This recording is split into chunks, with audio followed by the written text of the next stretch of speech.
तो अभी बस ये जुलाई जुलाई देख लेते हैं, 1 अगस्त से अपन ऑफलाइन स्टार्ट करेंगे, अगर बहुत बड़ा ज्यादा प्रॉब्लम नहीं होगा तो गवर्नमेंट की तरफ से। ठीक है, पेरेंट्स को मेंटली प्रिपेयर करना शुरू कर दो अभी से। हाँ, पेरेंट्स का एक और इंटरेस्ट है ऑफलाइन क्लासेस में नहीं भेजने का। पेरेंट्स को मत बताना सर ऐसे बोल रहे थे, वो चाहते हैं बहुत अच्छा है बेटा कन्वीनियंटली घर में बैठा है, आने जाने की जरूरत नहीं है, पेट्रोल का खर्चा भी बच जाएगा और हमें टेंशन भी नहीं होगी कि कुछ एक्सीडेंट वैक्सीडेंट नहीं हो जाए। तो पेरेंट्स का भी अपना एक थोड़ा सा सेल्फ इंटरेस्ट है, जो कि गलत नहीं है। आई एम नॉट सेइंग कि वो गलत है, ठीक है, बट बता रहा हूँ तुम लोग को एजुकेट करना मेरा काम है, इसलिए एजुकेट कर रहा हूँ। So don't get emotional. Okay, now S N का वैल्यू आ गया हमारे पास में n/2 multiplied by 2a plus n minus 1 into D, और n/2 multiplied by a plus T N. Correct. Now आगे प्रोसीड करते हैं। am arithmetic means. अब यहां पे थोड़ा सा कंफ्यूजन शुरू हो जाता है। एक स्टैटिस्टिक्स में भी होता है और एक हमने इनइक्वालिटीज में भी पढ़ा हुआ था अर्थमेटिक मीन। वहां पे जो अर्थमेटिक मीन था उसका मतलब होता है one arithmetic mean of n numbers. So one arithmetic mean of n numbers का मीनिंग होगा कि a1 plus a2 plus a3 till an whole divided by n। This is one arithmetic mean of n numbers. Correct. देखते हैं अभी speaker चालू हो गया तो एक बार थोड़ा बोल के बताओ, से something. Hello sir. Hello sir. हाँ आई आवाज, थोड़ी सी आई, सर थोड़ा सा तेज बोलो। Good evening sir. हाँ good evening, good evening, very good evening. चलो अभी रियल रियल क्लास स्टार्ट हो रही है। अभी मैं वापस पूछना शुरू करूंगा, चुप नहीं बैठना है तुम लोगों को, ठीक है। हाँ, वन वे क्लासेस खत्म हो गया, अभी वापस मेरे स्टाइल में आ जाओ। ऑल राइट, सो नाउ अब जो मैं बता रहा हूं कि arithmetic mean between the numbers is a different concept. arithmetic mean of n numbers is a different thing, and arithmetic mean between the numbers, two numbers, is a different thing. Okay, तो यहाँ जो हम discuss करना चाह रहे हैं वो करना चाह रहे हैं am ams ams। सपोज मेरे पास में दो नंबर्स हैं a और b। there are two numbers a and b and I want to insert one arithmetic mean between these two numbers। इसका मतलब ये हो जाएगा कि वन अर्थमेटिक मीन मैंने ए बोल दिया, तो इसको हम अर्थमेटिक मीन ए और बी के बीच में तब बोलेंगे when they are in AP. When they are in AP, so they should be in AP, are in AP. Correct. So A minus A is equal to B minus A, and therefore this implies a is equal to a plus b by 2। Correct. Now अब यहां पर देखो, वहां जो हमने दो number, हमने n numbers का अर्थमेटिक मीन डिफाइन किया a1 plus a2 till an divided by n numbers का। तो दो नंबर्स का अर्थमेटिक मीन हो जाएगा a प्लस b बाई 2, और यहां पर भी वही अर्थमेटिक मीन आ रहा है बिटवीन टू नंबर्स। ठीक है, तो when there is one arithmetic mean inserted between two numbers, it is same as the arithmetic mean which we already know, which is defined to be that addition of all the numbers divided by number of numbers। ठीक है, but the story changes when we say that we want to insert suppose two arithmetic means। अब हम a और b के बीच में दो arithmetic means डालना चाह रहे हैं। इसका मीनिंग क्या होगा, a, a1, a2 and b should be in ap, are in ap, are in ap। therefore if they are in ap, तो मुझे a1 और a2 का वैल्यू a और b की टर्म्स में निकालना है। समझना है बात को अच्छी तरह से। हमारे को क्या क्या गिवन है, ए गिवन है, बी गिवन है, कितने अर्थमेटिक मीन्स डालने हैं उन दोनों के बीच में वो भी गिवन है, दैट इज 2 यहाँ पर। तो हमें हमारे को A1 और A2 का वैल्यू A और B की फॉर्म में निकालना है, that is what we have to do. So according to the given condition, B is the fourth term of an AP. B is the fourth term of an AP. So first term A plus 4 minus 1 n minus 1 यानी 3 into D। क्या ये समझ में आ गया? अभी बोल सकते हो तुम लोग। स्पीकर मैंने चेंज कर दिया है। Yes sir. Yes, sir. हाँ, तो यहाँ से D का वैल्यू निकलेगा मेरे पास में B minus A divided by 3, correct. therefore A1 का वैल्यू आ जाएगा which is A plus D। So this is equal to A plus B minus A divided by 3, जिसको अगर हम सिंप्लीफाई करेंगे तो B plus 2A divided by 3 आएगा। ठीक है, अगर मैं A2 निकालना चाहूं तो वो आएगा A plus 2D। So this is A plus 2 multiplied by B minus A divided by 3. Correct? 3A plus 2B minus 2A यानी A plus 2B divided by 3 हो गया इस बार। So now अब हमने A और B के बीच में दो अर्थमेटिक मीन्स इंसर्ट किए हैं तो बिल्कुल सिचुएशन चेंज हो गई है। जब A और B के बीच में एक ही अर्थमेटिक मीन डालते हैं तब वो वाला अर्थमेटिक मीन और जो हम अर्थमेटिक मीन डिफाइन करते हैं as sum of all the numbers divided by n, तब दोनों चीजें सेम होती हैं। Otherwise arithmetic mean in case of APs are different from arithmetic mean which we already know. सबको क्लियर हो गया एकदम 100%? ठीक है, कंफ्यूजन को दूर करना सबसे बड़ा इंपॉर्टेंट काम है। ठीक है, अब इसको मैं जनरलाइज कर रहा हूं। पहले मैंने एक बताया, फिर दो बताया। सिमिलरली 3 अर्थमेटिक मीन्स डाल सकते हैं, 4 अर्थमेटिक मीन्स डाल सकते हैं। तो इन जनरल हम कह सकते हैं कि n अर्थमेटिक मीन्स डाल देते हैं दोनों के बीच में, तो क्या होगा? Let us see. A और B के बीच में मैंने n अर्थमेटिक मीन्स सब्स्टिट्यूट किया, n अर्थमेटिक मीन्स इंसर्ट किया। I am sorry, substitute word नहीं आएगा, इंसर्ट किया। A एंड B के बीच में मैंने A1 A2 up to AN n arithmetic means insert किया। करेक्ट? A और B दो नंबर्स हैं, उनके बीच में n अर्थमेटिक मीन्स डालने हैं, यानी हमें यह भी पता है कि कितने अर्थमेटिक मीन्स हमें इंसर्ट करने हैं। तो उन सारे अर्थमेटिक मीन्स की जो वैल्यू है वो A, B और n की टर्म्स में आनी चाहिए। That is what our purpose is. Correct? अब तुम लोगों में से मुझे कौन बताएगा कि B कौन से नंबर का टर्म है? Of course they are in AP, are in AP। कौन से नंबर का टर्म है? एन टर्म nth टर्म है Vedant? Sir, N term. n term या nth टर्म? n टर्म क्या होता है? nth term. मैंने बोला कौन से नंबर का टर्म है? nth term. nth टर्म है। n तो यार यही वाले हो गए, तेरे को nth टर्म कहां से दिख गया? Sir n+1। किसकी आवाज है?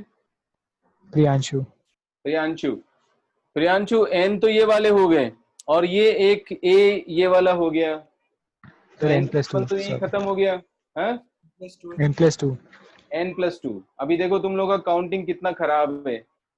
इमेजिन करो कि कैसा मैथ्स पड़ा हुआ है, इसमें भी गलतियां हो रही है। बताओ, इतना सिंपल काउंटिंग कि n नंबर्स मैंने यहां लिए हुए, एक इधर है और एक इधर है, तो ये n+2th टर्म हो गया। ये भी हमें नहीं आता है, इसलिए बार बार बोलता हूं कि कब सीखोगे मैथ्स?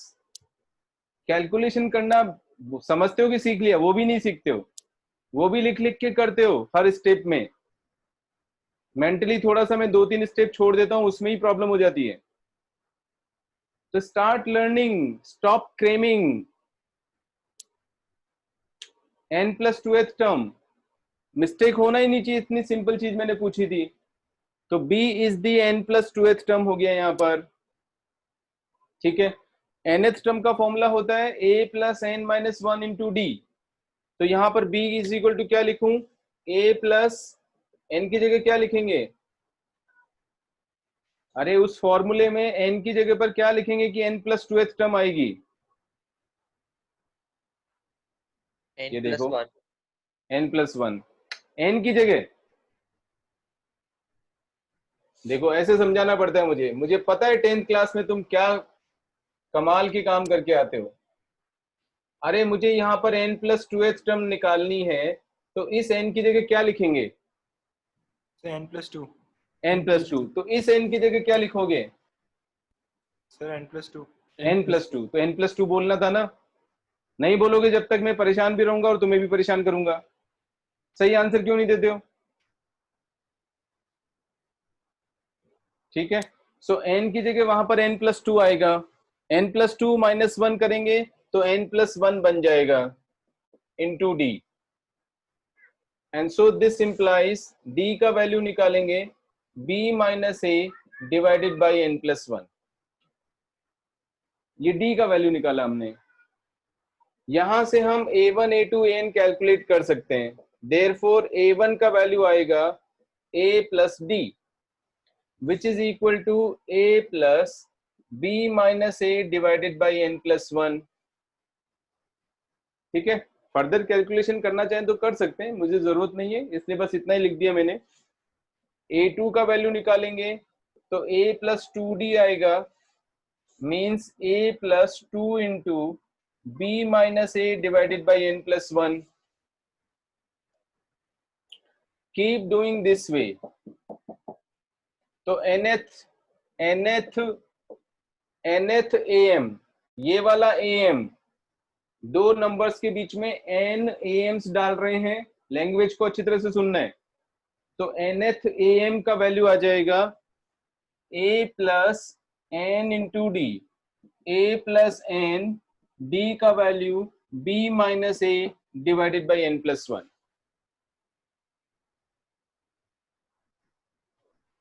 आगे समझ में? That is how we find n arithmetic means inserted between two numbers.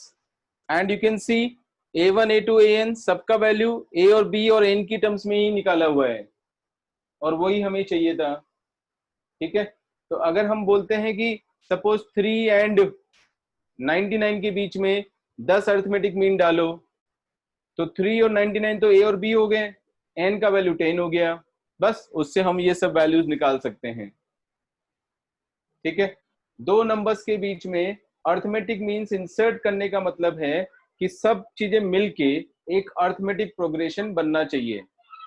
a, a1, a2, an, b all together should form an ap. That is the meaning of arithmetic means, ठीक है। अब यहां पर एक बहुत ही इंपॉर्टेंट कॉन्सेप्ट आता है, इन सब का addition a1 + a2 + a3 till an सबको ऐड कर दें तो क्या मिलेगा, let us see. Now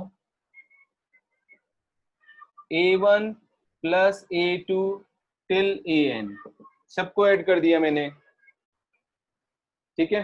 counting पे सबको ध्यान रखना है, n को रट के मत चलो कि n दिख रहा है तो बस n ही बोलते गए।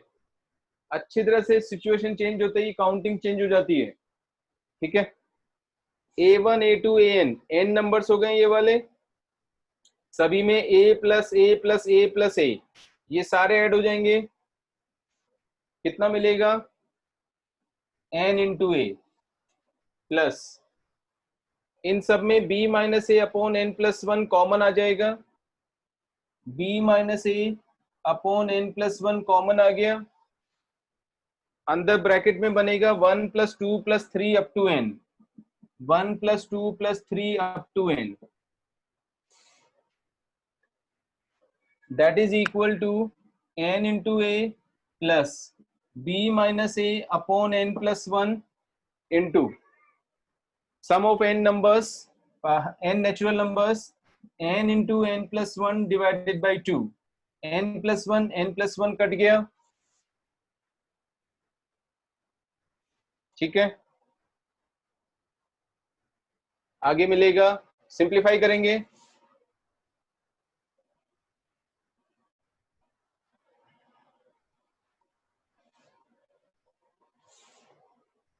therefore a1 plus a2 till an is equal to 2 LCM आ गया, 2 into an प्लस का an कट जाएगा, फाइनली ये मुझे मिलेगा a plus b divided by 2 multiplied by n। n देखो दोनों में से कॉमन आ गया, ठीक है। एक बार वापस लिख देता हूं ठीक से, n times of a plus b by 2 ये मिलेगा, ठीक है।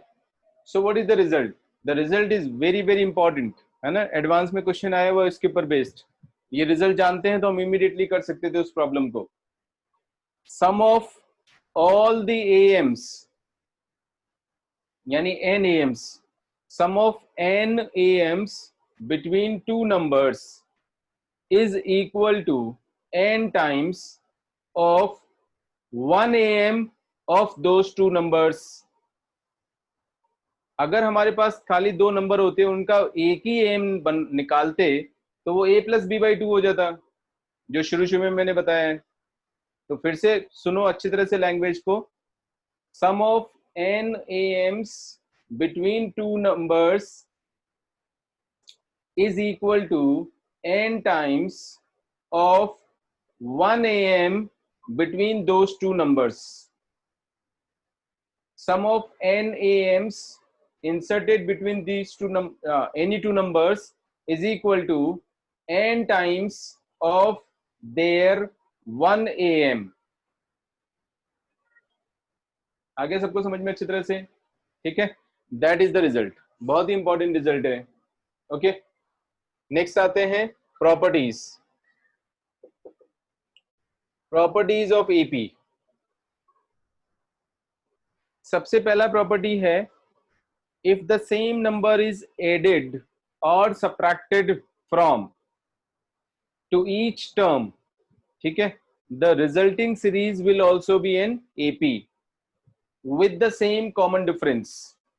जैसे सपोज मैंने AP लिखा a plus d and so on, या a plus 2d ऐसे लिख देते हैं, बस 2-3 टर्म से ही समझ में आ जाएगा।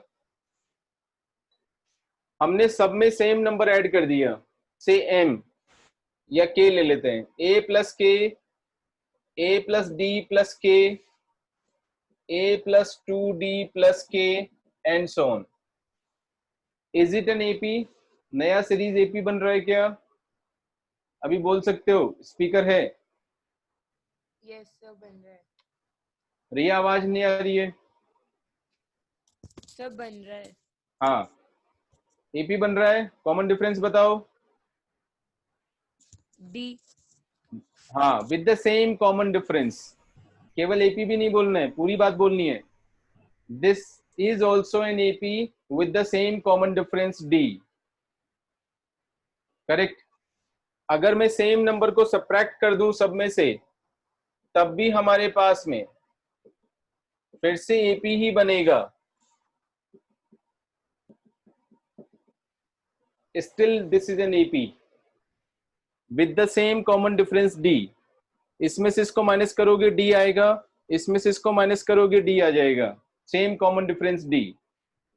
सो if the same number is added to every term of an AP, still it will be an AP. If the same number is subtracted from every term of an AP, still it will be an AP with the same common difference। ठीक है, first property. Second property आता है multiplication and division.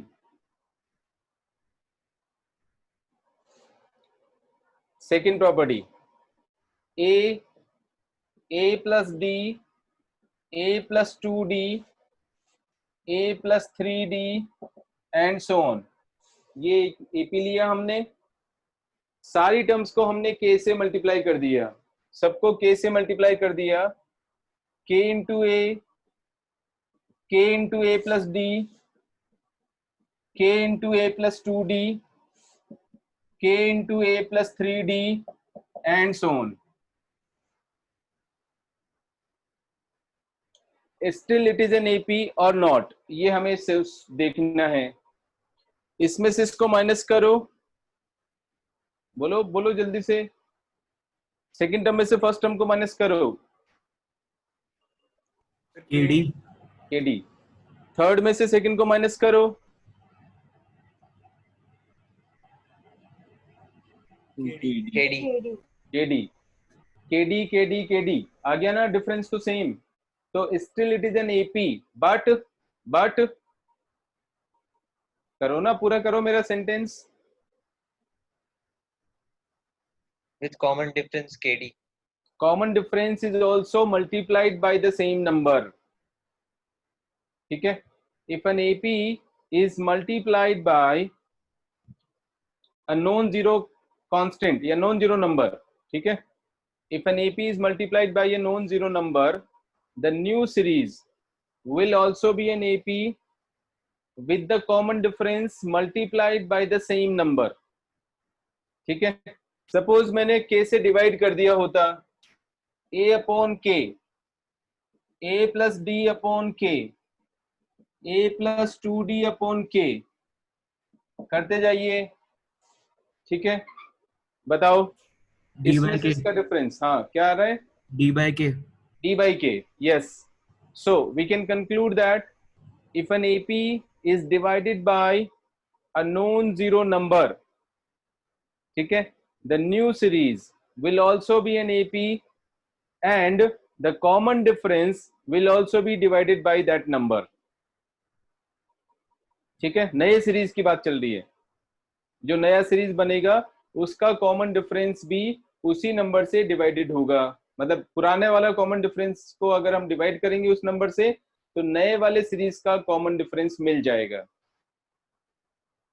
आगे समझ में। Next, third property. Generally जब हमें problem solve करनी होंगी तो कई बार हमें सपोज करना पड़ता है कि 3 नंबर्स आर इन एपी, तो कैसे सपोज करें, 4 नंबर्स आर इन एपी, तो कैसे सपोज करें। Generally when we have to suppose 3 numbers to be in AP, we consider a minus d, a and a plus d, though it is not a hard and a fast rule. जरूरी नहीं है, हम अपने requirement के according a plus 2d, a plus 3d भी suppose कर, sorry a plus d, a plus 2d भी suppose कर सकते हैं 3 terms to be in AP. But कई बार ये कन्वीनियंट होता है सपोज करने में, क्योंकि जैसे क्वेश्चन में दे दिया sum of the 3 numbers which are in AP is 5, इसका मतलब इन तीनों को ऐड करते ही 5 मिलेगा, तो सीधा a का वैल्यू आ गया क्योंकि d कट गया। आगे समझ में। दो it is not hard and fast. Okay, 4 numbers अगर हमें सपोज करने हैं, 4 नंबर अगर हमें सपोज करने हैं, तो हम सपोज करते हैं a minus 3d, a minus d, a plus 3d and a minus 3d, a minus d, a plus d and a plus 3d। 4 numbers को हम इस तरह से एपी में सपोज करते हैं जब जरूरत हमें होती है तो। ठीक है, कॉमन डिफरेंस क्या है इसमें, इनमें कॉमन डिफरेंस बताना है। 2d d नहीं है कॉमन डिफरेंस, ध्यान रखना है। ठीक है, बट 4 नंबर जब सपोज करना है तो this is convenient to suppose. ठीक है, 5 नंबर सपोज करना है तो a minus 2d, a minus d, a plus d and a plus 2d, इस तरह से हम सपोज करते हैं 5 नंबर्स इन एपी, ऐसे सपोज किया जाता है। अगेन कॉमन डिफरेंस d है इस बार। ठीक है, एंड सो ऑन। राइट, आगे प्रोसीड करते हैं। If 3 numbers are in AP, अगर 3 नंबर्स एपी में है, जो कि काफी क्वेश्चंस में काम आता है, if A B C are in AP, तो काफी सारे तरीके से हम यूज कर सकते हैं इसको। इनको हम b minus A is equal to C minus B की तरह यूज कर सकते हैं, ऐसे भी यूज किया जाता है प्रॉब्लम्स में, और b is equal to A plus C by 2 ऐसे भी यूज किया जाता है प्रॉब्लम्स में। If 3 numbers are in AP.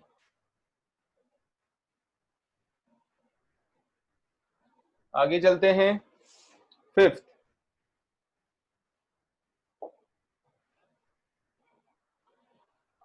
Next आता है, हाँ ये वाला ले लेते हैं। जैसे मैंने ले लिया, या मैं एक बार बोल देता हूं, उसके बाद प्रूफ करके दिखाता हूं। मैंने बोला कि sum of the two terms of an AP, sum of the two terms of an AP equidistant from the beginning and from the end is always constant and it is equal to sum of the first and the last term। ठीक है, फिर से बोलता हूं, 2-3 बार में समझ में आएगा। sum of the two terms equidistant from the beginning and the end is always a constant which is equal to sum of the first and the last term। See what I mean by that? a1, a2, a3, an minus 2, an minus 1, an, इस तरह से मैंने लिखा। First term, second term, third term, n minus 2th term, n minus 1th term, nth term. ठीक है, मैंने claim क्या किया है? मैंने बोला है कि sum of the terms which are equidistant from the beginning and the end, इधर से फर्स्ट टर्म, उधर से first term, a1 plus an is equal to इधर से सेकेंड टर्म, उधर से भी second term, a2 plus an minus 1। ठीक है, इधर से थर्ड टर्म, उधर से भी third term, a3 plus an minus 2, and keep doing। Sum of any two terms which are equidistant from the beginning and the end is always a constant and it is equal to sum of the first and the last term। क्योंकि sum of first और last term तो हमेशा same ही रहेगा, उसमें तो change होने वाला नहीं है। तो हमें ये प्रूव करना है, ये तो अभी मैंने स्टेटमेंट दिया है, अभी प्रूव नहीं किया है कि इन इस this is equal to, this is equal to, this is equal to and so on, ये सारे सेम है। कर सकते हैं, कैसे प्रूव करेंगे? देखो, a1 प्लस an लिखो, a1 plus an, first term को a सपोज कर लिया मैंने, तो nth टर्म क्या होता है? a plus n minus 1 into d, यही होता है, which is equal to 2a plus n minus 1 into d. अभी रिकॉल करोगे तो यही चीज हमारे को वहां पर भी मिली थी जब हमने सम ऑफ n टर्म्स निकाला था एपी का, वहां भी तो हमने ऐसे ही किया था, फर्स्ट और फर्स्ट को ऐड किया था उल्टा लिख के। ठीक है, a2 प्लस an माइनस 1 निकालो, a2 का मतलब a प्लस डी आएगा,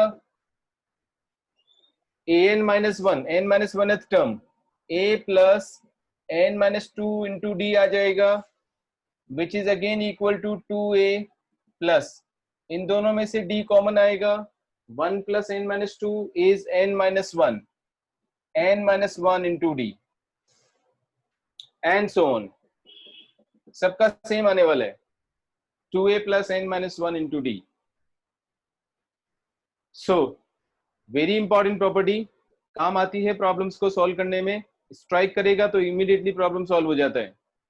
ठीक है, बस यही प्रॉब्लम होती है कि जरूरत पड़ने पे स्ट्राइक नहीं करता है, वो इसीलिए नहीं करता क्योंकि हम प्रैक्टिस ठीक से नहीं करते हैं, या पढ़ने में अपना दिमाग कम लगाते हैं और सोचते हैं कि ऐसे ही प्रॉब्लम सॉल्व हो जाएगा, एटीट्यूड अभी बच्चों वाला होता है इसलिए, ठीक है। तो लर्निंग पे ध्यान रखना है ना। एक और बात, जैसे तुम बच्चों में जो भी चल रहा है, मैं सुन रहा हूँ कि सिलेबस कम हो जाएगा, एग्जाम में मजा आ जाएगा, कम हो जाएगा। अबे अभी इस साल के एग्जाम की सोच रहे हो, आगे जाके क्या होगा? जब इंजीनियरिंग करोगे तो वहां पे जो चीज काम आएगी वो ऐसे थोड़ी बताओगे कि हमारा तो उस समय कोरोना हुआ था, एग्जाम में नहीं आया था टॉपिक, इसलिए मैंने किया नहीं, इसलिए मैं अभी भी नहीं करूंगा। सो this is all childish logic, है ना। तो ढंग से ध्यान रखो कि लर्निंग में अपना कोई कॉम्प्रोमाइज नहीं होना चाहिए, ठीक है। इनफैक्ट ज्यादा अच्छा चांस मिल रहा है सीखने के लिए कि बाकी चीजों से डिस्टरबेंस कम हो गया है। Okay, so a1 plus an, sum of the first and the last term is same as sum of the second and the second last term is same as sum of the third and the third last term, and so on. Sum of the two terms equidistant from the beginning and the end is always same, ठीक है, which is equal to sum of the first and the last term. Next property लेंगे,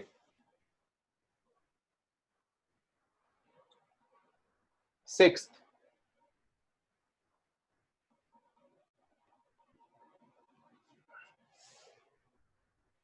six property देखो, any term of an AP, ठीक है। पहले बोलता हूं, 2-3 बार करूंगा रिपीट, धीरे धीरे आएगा समझ में। पहली बार में कुछ परसेंटेज जाता है, सेकंड टाइम में और जाता है, ठीक है, थर्ड टाइम तक पूरा चला जाएगा। Any term of an AP except the first and the last term is equal to arithmetic mean of the two terms which are equidistant from it.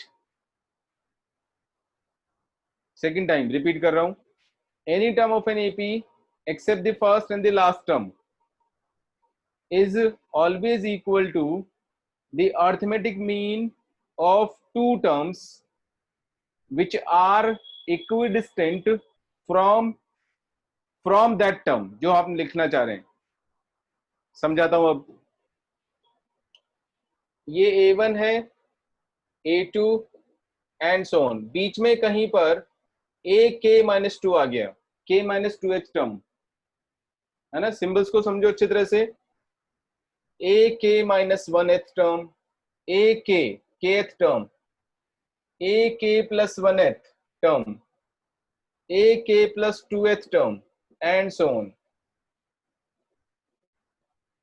इस तरह से हमारे पास में ये AP लिखा हुआ है। मैंने क्या क्लेम किया है?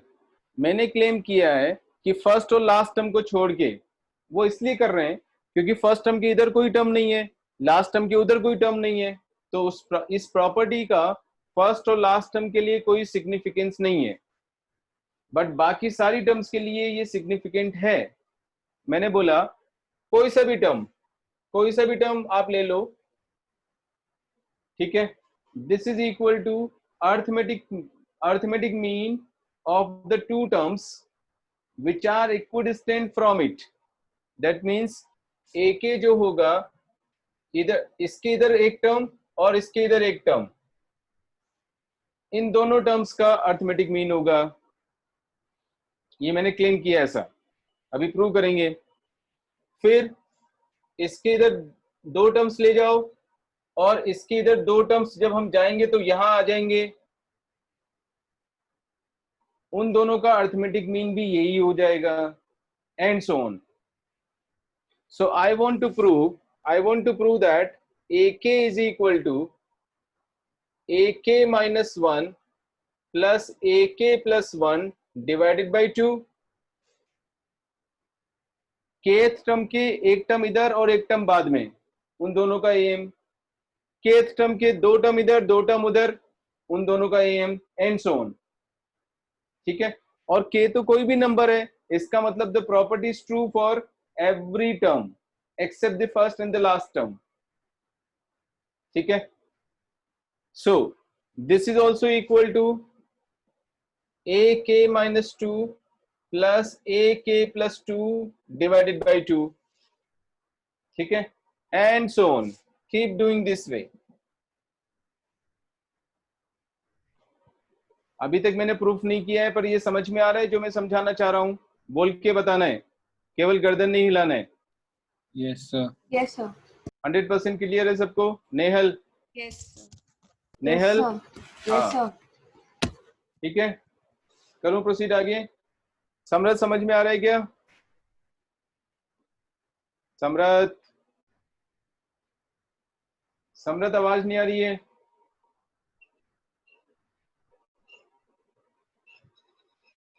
Samarth, are you in the class? Samarth class में है या नहीं? माइक काम नहीं कर रहा तो चैट पे बता दे मुझे। निष्ठा समझ में आ रहा है क्या? Yes, sir. ठीक है, सो आगे प्रोसीड करते हैं। समरथ का भी कोई आंसर नहीं आया मेरे पास में। समरथ सुन पा रहा है क्या मेरे को? कुछ तो बता मुझे। यहां से प्रूव करेंगे। देखो यहाँ पर ak-1 plus ak+1 divided by 2, k-1th term, k-1th term लिखेंगे a प्लस k-1 यानी k-2 इंटू डी। फॉर्मूले का एप्लीकेशन फास्ट होना चाहिए, n की जगह k-1 लिख देंगे। ak+1 a plus k+1 k into d whole divided by 2, which is equal to 2a plus kd and kd minus का 2, तो 2k -1 into d divided by 2, 2 को कैंसिल कर दो, a plus k-1 into d।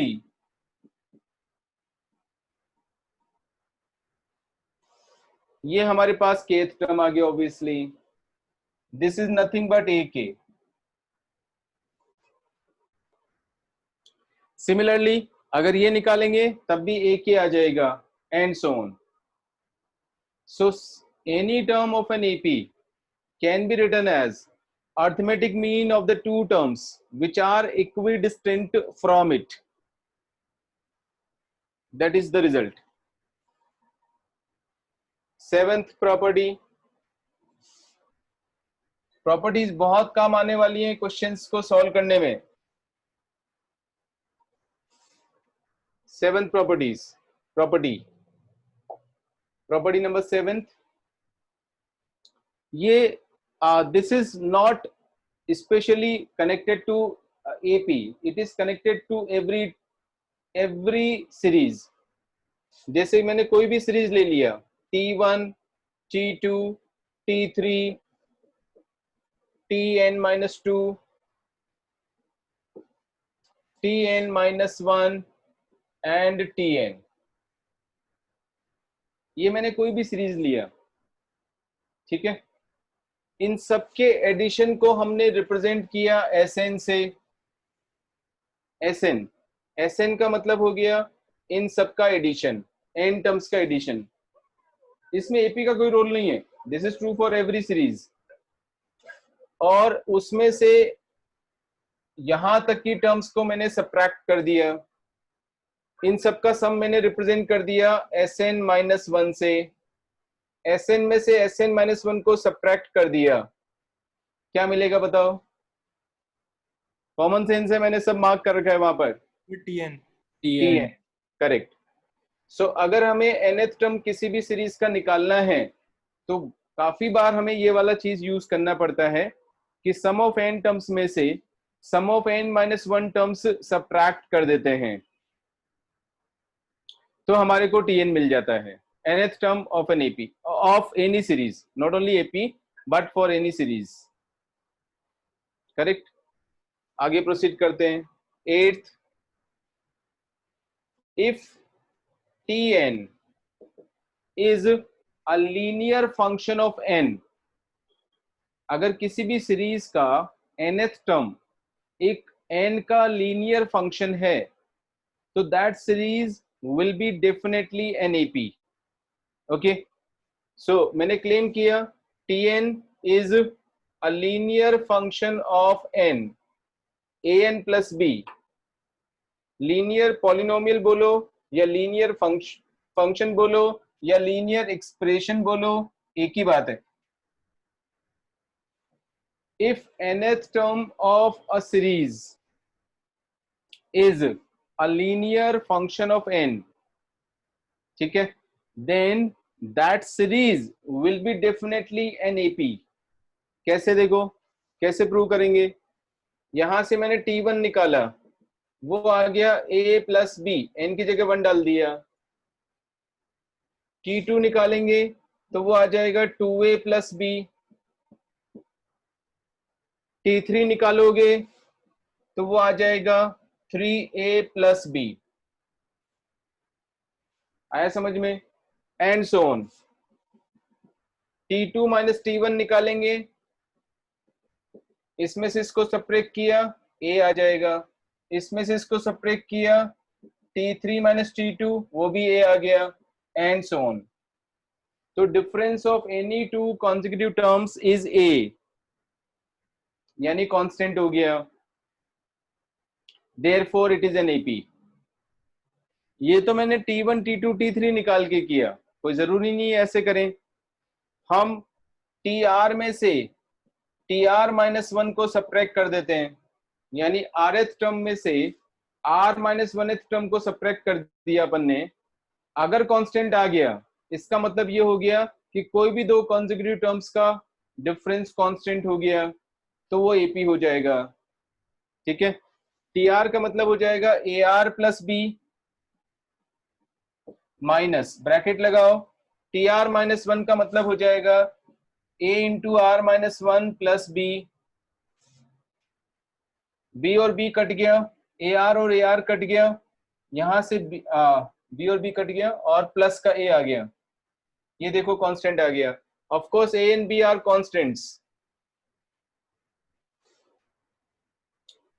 ठीक है, so difference between any two terms, कोई भी मैंने दो जनरल टर्म्स लिया था, एक Rth टर्म लिया और एक R माइनस 1th टर्म लिया. तो difference between any to consecutive terms is constant, that means it is N AP. So final conclusion क्या निकाला हमने? If nth term of a series, if nth term of a series is a linear function of n, then the series will definitely be an AP. Arithmetic progression होगा. ठीक है, इसी तरह से देखो एक और इंपॉर्टेंट रिजल्ट बना रहे हैं, 9th.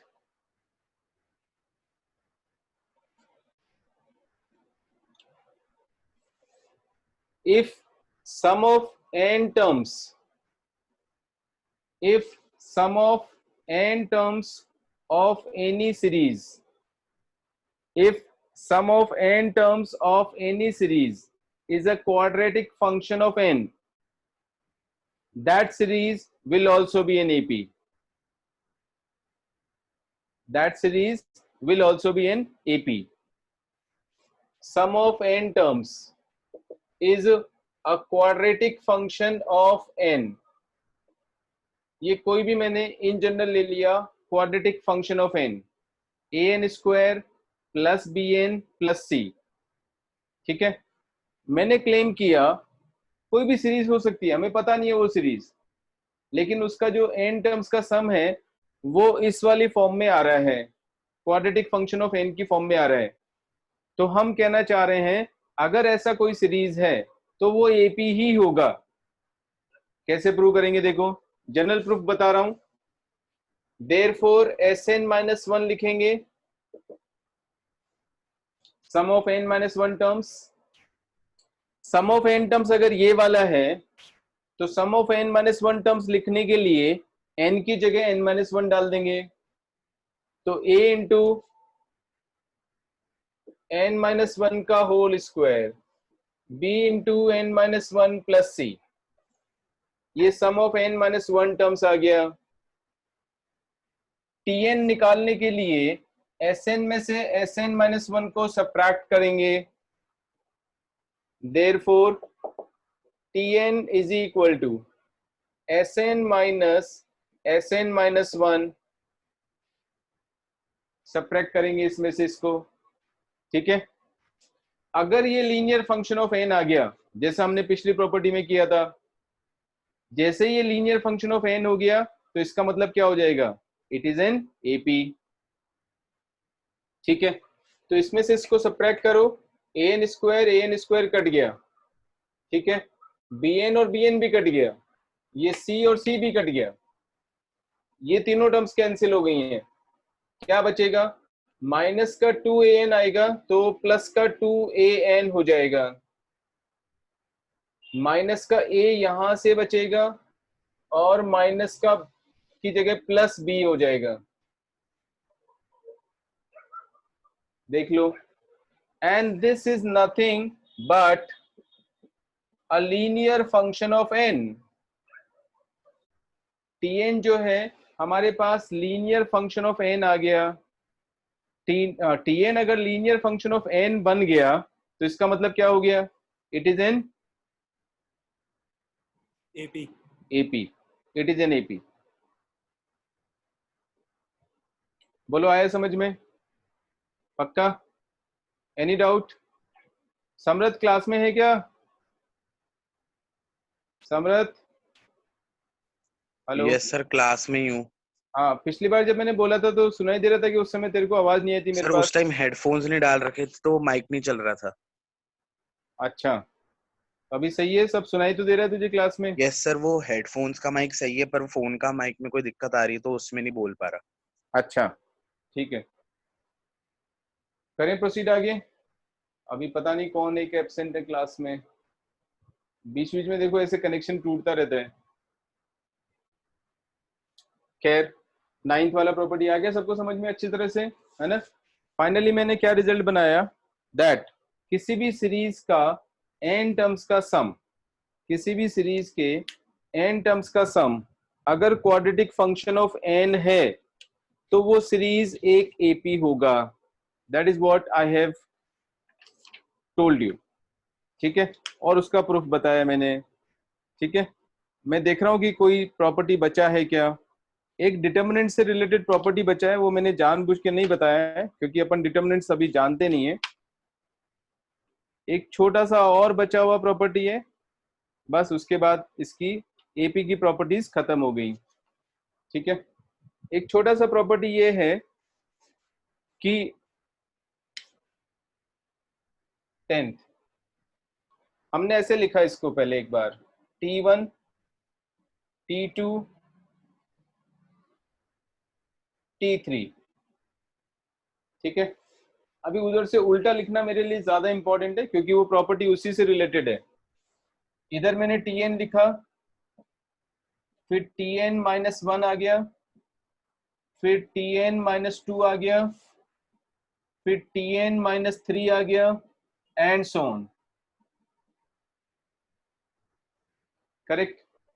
नाउ ऑब्जर्व केयरफुली, अब मैं रिवर्स ऑर्डर में फ्रॉम द एंड देखना चाह रहा हूं, correct.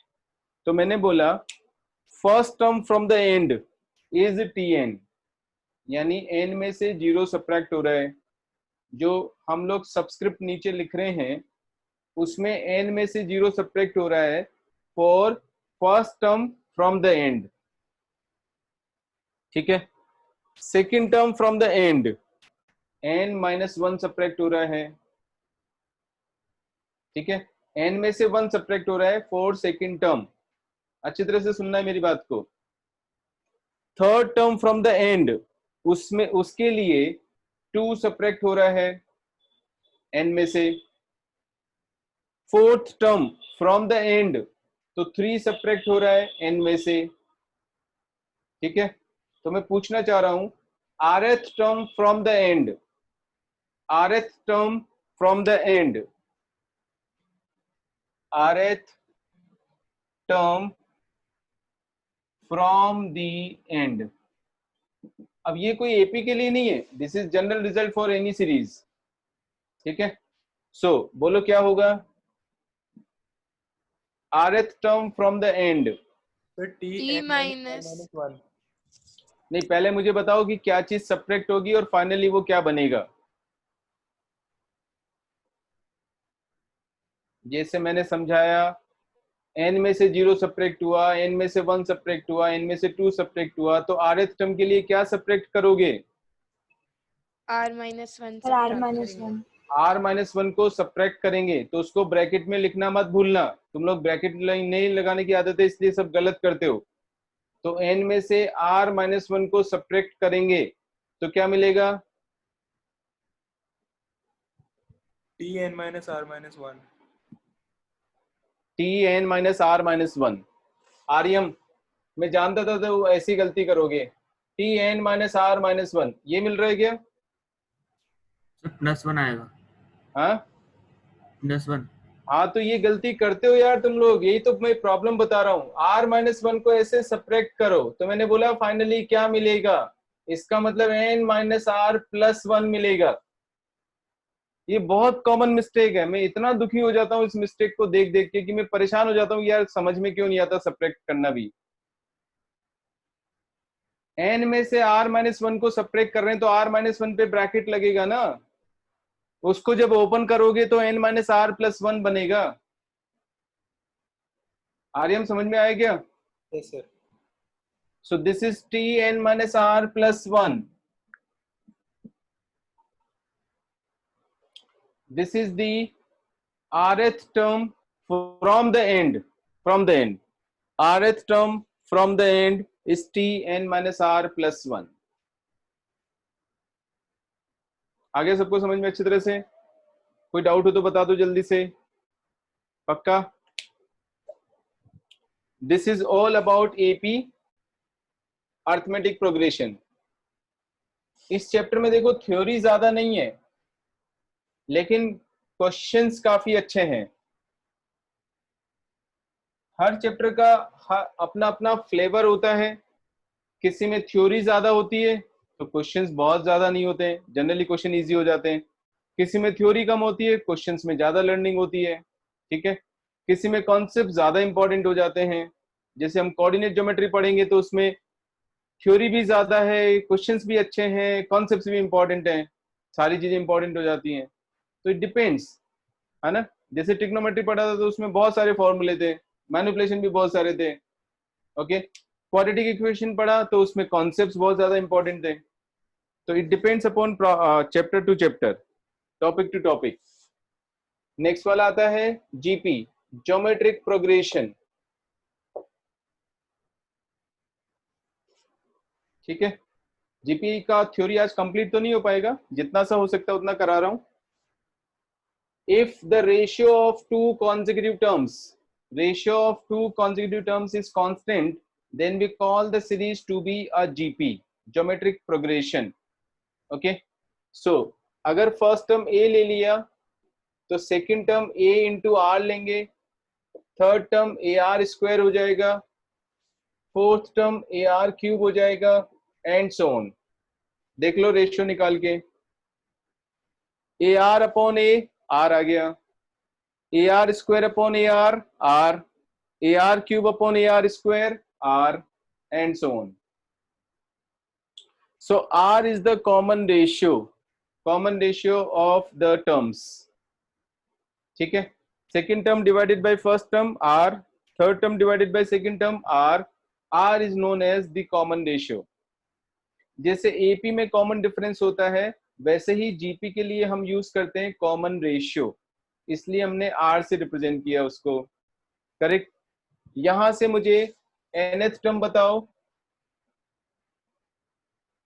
nth term.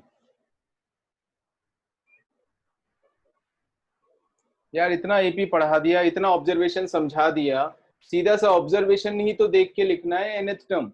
Sir, AR to the power n minus 1. हाँ, a into r s to the power n minus 1, correct. Fourth term में r का क्यूब आ रहा है, सेकेंड टर्म में r का स्क्वायर आ रहा है, सॉरी थर्ड टर्म में r का स्क्वायर आ रहा है, सेकेंड टर्म में r की पावर 1 आ रही है, फर्स्ट टर्म में r की पावर 0 आ रही है। तो जो भी टर्म लिख रहे हैं उससे एक कम r का पावर होना चाहिए, तो r की पावर n माइनस 1 हो गया।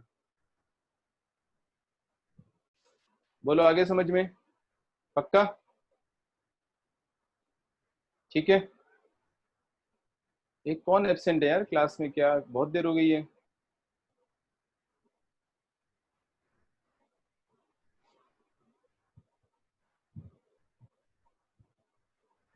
चलो नाउ ये हमने Tn निकाल दिया इसका, nth term of GP a r की power n minus one, correct. अब सम टू n टर्म्स निकालना चाह रहे हैं, Sn is equal to a plus a r plus a r square plus a r की पावर n माइनस वन। इन सबका हमें सम चाहिए, स्टैंडर्ड फॉर्म चाहिए, स्टैंडर्ड फॉर्मूला चाहिए सम टू n टर्म्स। कैसे निकालेंगे देखते हैं। दोनों साइड में r से मल्टीप्लाई करो तो r into S n is equal to a into r square a into r cube, keep doing a into r raise to the power n।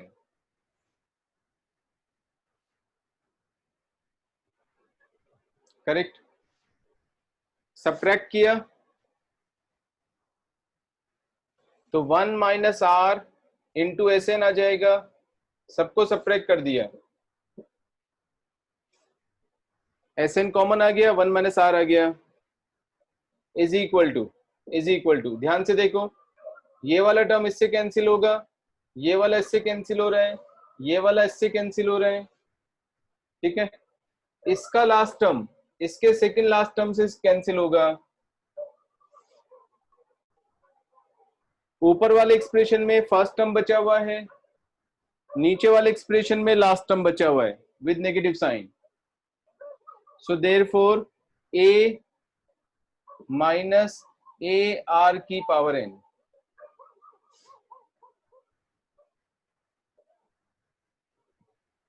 आ गया समझ में? Any doubt?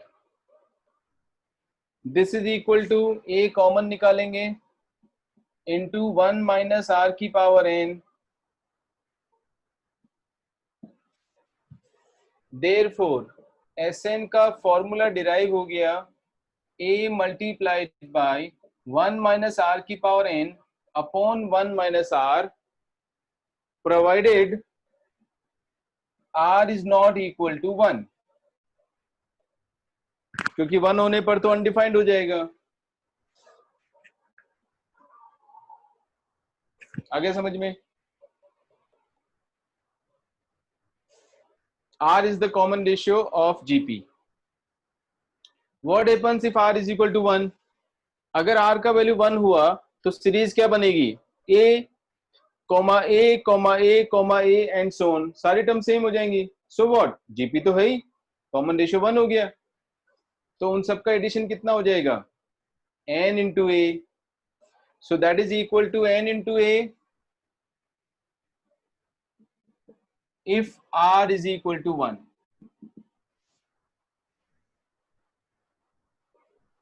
Okay, so sum of n terms of a GP is A multiplied by 1 minus R raised to the power n divided by 1 minus R if R is not equal to 1, and n into A if R is equal to 1. आगे समझ में सबको?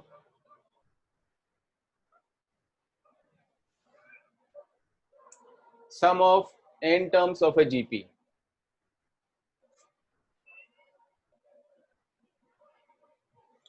अब GP में जो सबसे important चीज आती है समझने के लिए, वो आती है इनफाइनाइट GP का सम। हमने इनफाइनाइट GP का सम नहीं निकाला था क्योंकि उसमें पॉसिबल नहीं है निकालना, बट इनफाइनाइट GP का सम निकालना पॉसिबल है। इनफाइनाइट GP यानी number of terms are infinite, number of terms are infinite. तो GP में हम सम निकाल सकते हैं, प्रोवाइडेड एक इंपॉर्टेंट कंडीशन होती है, वो कंडीशन होती है if R is between -1 and +1, तभी हम इनफाइनाइट GP का सम निकाल सकते हैं। करेक्ट? कैसे? देखो जब r का वैल्यू -1 से 1 के बीच होगा and n tends to infinity, number of terms tend to infinity, है ना। अब थोड़ा सा लिमिट का कॉन्सेप्ट है बट इतना मुश्किल नहीं है, आराम से समझ में आ जाएगा। कोई भी नंबर लो जो कि डेसिमल्स में, चाहे नेगेटिव हो या पॉजिटिव हो, डजंट मैटर। जैसे 0.2 ले लिया, पहले भी बताया हुआ है मैंने, ट्रिग्नोमेट्री में बताया हुआ ये कॉन्सेप्ट, बार बार वही चीजें आ रही हैं। 0.2 का स्क्वायर किया 0.04 आ गया, 0.2 का क्यूब करोगे 0.008 आएगा। अगर कोई भी नंबर 0 से 1 के बीच में है, उसका जैसे जैसे पावर इंक्रीज करोगे वैल्यू डिक्रीज होता जाएगा। तो अगर कोई भी नंबर है 0 से 1 के बीच में, उसका पावर मैं इंफिनिटी लगा देता हूं, तो उसका वैल्यू किधर की तरफ टेंड करेगा? पावर बहुत ज्यादा बड़ा कर दिया। हाँ,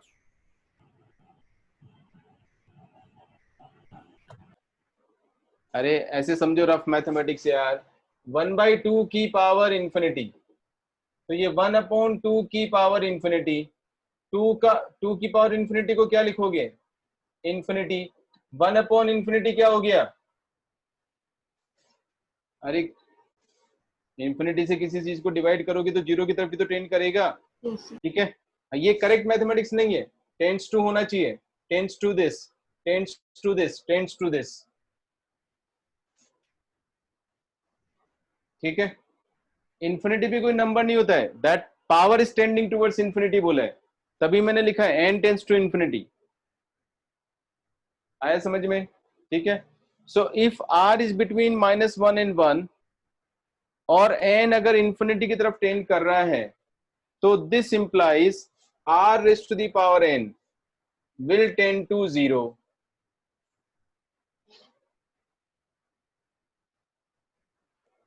Therefore, इनफाइनाइट जीपी का सम हमने डिराइव कर दिया, s इंफिनिटी, n की जगह इंफिनिटी डाल देंगे क्योंकि इनफाइनाइट नंबर ऑफ टर्म्स हैं। इनफाइनाइट जीपी का सम आ गया, r की पावर n का टेंड्स टू 0 हो गया, तो a इंटू 1 a आ जाएगा अपॉन 1 माइनस r,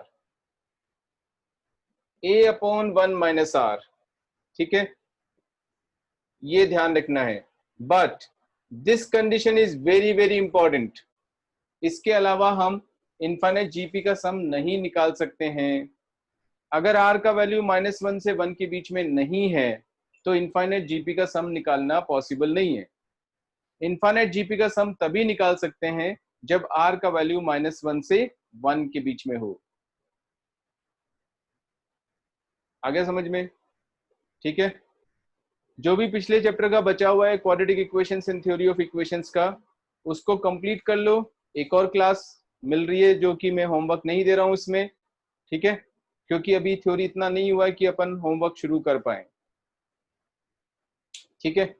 अगली बार डेफिनेटली मिलना शुरू हो जाएगा, तो जीपी का थ्योरी खत्म हो जाएगा, एचपी भी हो जाएगा खत्म, और उसके बाद प्रॉब्लम्स करना शुरू कर सकते हो, क्योंकि जो प्रॉब्लम्स होती हैं वो मिक्स्ड होती हैं।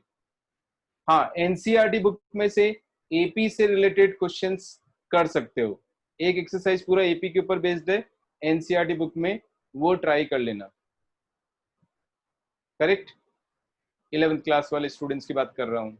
Okay, that's all for today. Tuesday को मिलते हैं, है ना, जीपी कंटिन्यू करेंगे। Okay, good night. Thank you, sir. Thank you, sir. Bye, good night.